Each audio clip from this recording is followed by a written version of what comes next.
আসসালামু আলাইকুম। আমি ডক্টর মোহাম্মদ শাহনওয়াজ বিশ্বাস, নিউরোসার্জন এবং স্ট্রোক বিশেষজ্ঞ। আজকে আপনাদেরকে একটি অত্যন্ত গুরুত্বপূর্ণ বিষয় স্ট্রোক সম্পর্কে ধারণা দেব। কিছু কথা শেয়ার করব যেন আপনাদের উপকার হয়ে থাকে। স্ট্রোক একটা অন্যতম মানব শত্রু।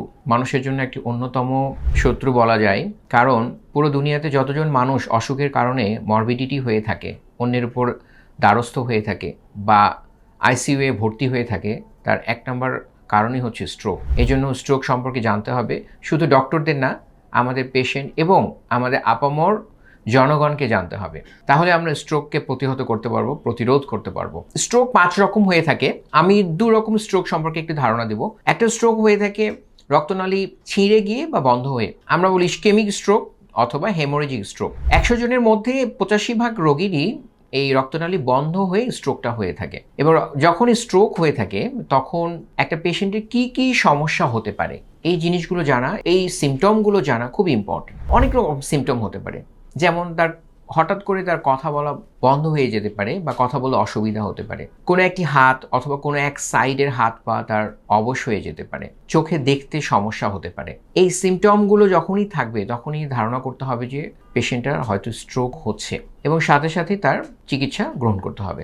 যদি আমরা ৪ ঘন্টার মধ্যে সেই পেশেন্টকে হসপিটালে আনতে পারি এবং সিটি স্ক্যান করে যদি দেখি যে তার রক্তনালী বন্ধ হয়ে স্ট্রোক হয়েছে, একটা ঔষধ দেওয়া হয় রক্তনালী পথে, অ্যালটিপেজ বলা হয়, আর প্রসিডিউরটাকে বলা হয় থ্রম্বোলাইসিস।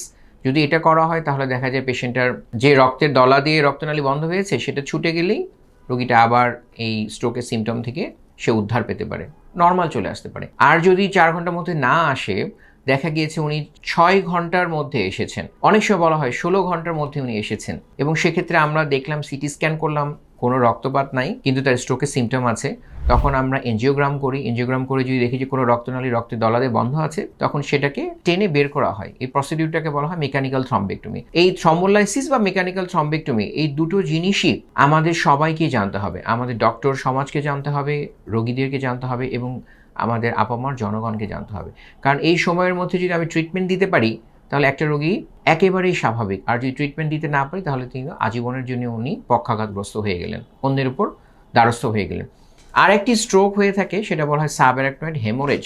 এর অন্যতম কারণ হচ্ছে স্পন্টেনিয়াস সাবঅ্যারাকনয়েড হেমোরেজ। তার অন্যতম কারণ হচ্ছে অ্যানিউরিজম। এটা রক্তনালীর একটা অসুবিধা হয়, আমরা বোঝানোর জন্য বলি যে রক্তনালী ফোস্কা হয়ে থাকে। এই অসুখটা খুবই গুরুত্বপূর্ণ একটা অসুখ, কারণ আমি যদি ট্রিটমেন্ট দেই সঠিক সময়ে, পেশেন্ট একেবারেই স্বাভাবিক। আর যদি ট্রিটমেন্ট না দিই তাহলে যে কোনো সময় পেশেন্টের মৃত্যু পর্যন্ত হয়ে যেতে পারে।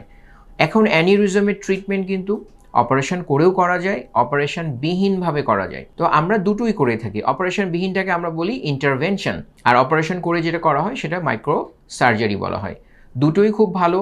এবং আমি যদি বলি যে আসলে এখন এই যুগে কোনটা বেশি প্রেফার করা হয়, ইন্টারভেনশনকে প্রেফার করা হয়। কারণ আমরা সবসময় চাই যেন রোগীর কষ্ট কম হয় বা অপারেশনটুকু যদি অ্যাভয়েড করা যায়, অপারেশন বিহীনভাবে করা যায়, এইটা আসলে সবাই এক্সপেক্ট করে। এই জন্য এই ইন্টারভেনশনটা আস্তে আস্তে এগিয়ে আসছে। বাট দুটো পদ্ধতি খুবই ভালো। এইগুলো আসলে অত্যন্ত স্পেসিফিক এবং স্পেশালাইজড কথাবার্তা, কিন্তু এগুলো জানতে হবে আসলে আমাদের। কারণ আমি যখন একটা পেশেন্টের অ্যানিউরিজম হয়েছে, আমি ট্রিটমেন্ট নিতে যাব, এই জিনিসগুলো কিন্তু ডক্টরকেও জানতে হবে এবং পেশেন্টকেও জানতে হবে। তাহলে হবে কি, একটা পরিপক্ক ট্রিটমেন্টে একটা রোগীর উন্নতি করা সম্ভব হবে। তো এই ট্রিটমেন্টগুলো আমরা ঢাকাতে করছি এবং আমি সপ্তাহান্তে রংপুরে যাই এবং এই ট্রিটমেন্টগুলো আমরা সেখানেও করতে পারি।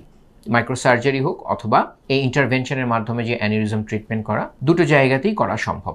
ধন্যবাদ।